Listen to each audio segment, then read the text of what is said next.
Buonasera, grazie. Oggi parliamo di comunicazione, è importante farsi capire, sapere esprimere le proprie tentazioni, ma non nel senso nel tentazione nel senso che uno tenta, tentazioni nel senso che uno tente. Mi sono spiegato? No, perché è importante in televisione saper parlare e farsi capire. Abbiamo un collega, un giornalista, Luca Giurato, che quando parla lui riesce a farsi capire, allora tutti ci possono riuscire. Luca Giurato. Buonasera a tutti, che bel pubblico stasera, quanti spermatori, buon fregno, buon segno. Scusate se ogni tanto mi sbalgio a parlare, però poi mi correggio. Ma dunque, no, perché per parlare in televisione ci vuole una certa cultura. E c'è un mio collega giornalista che è un grandissimo culturista. Dal suo mondo di qua, ecco a voi Pierangelo.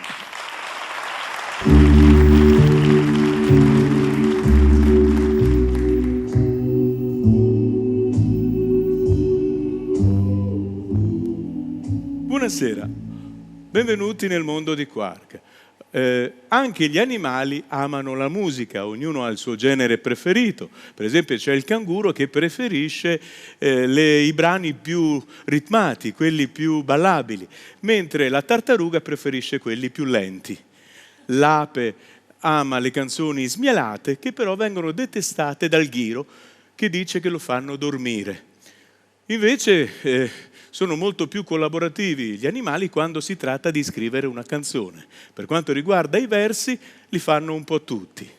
Poi c'è la giraffa che si occupa del ritornello, mentre il maiale si occupa delle scrofe. Bene, per oggi è tutto. Un saluto dal mondo di Quark a voi che state di Lark. A proposito di animali, ce n'è uno che si insinua dappertutto, è un insetto. È talmente insinuante che è diventato anche lui giornalista. Vespa.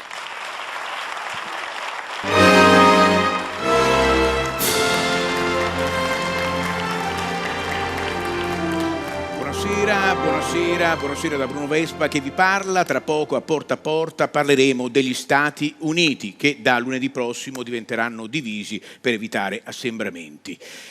Ma prima una notizia preoccupante riguarda un uomo, un ferroviere che a forza di viaggiare in treno si è ammalato. Le sue condizioni ora sono stazionarie.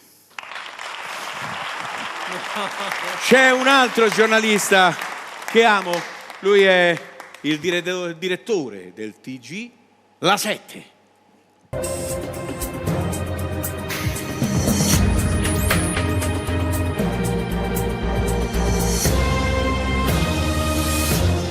Buonasera da Enrico Mentana, un ex avvocato settantenne, sposato con una archeologa sua coetanea, ha tradito sua moglie con una giovane avvocatessa.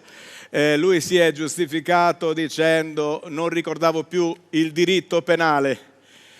Con mia moglie non facevo altro che visitare le rovine. Ma per chiudere, mi sono tenuto per ultimo il personaggio a cui sono più legato da tanti anni e con lui saluto così. Così, scusate se ci vorrebbe spazio. Salve, sono Antonio Lubrano.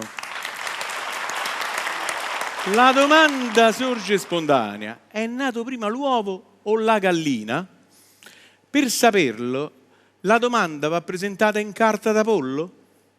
La risposta è: non lo so, ma mi ha scritto una lettera la signora Alice Sottolio di Semi, un paesino semi nascosto, e se mi dite voi dov'è è meglio, dicendo: amo cantare le canzoni napoletane, ma la domanda nasce spontanea: se come gli uomini anche le donne napoletane hanno la musica nel sangue, perché di una che non sa cantare si dice che è stonata come una campana?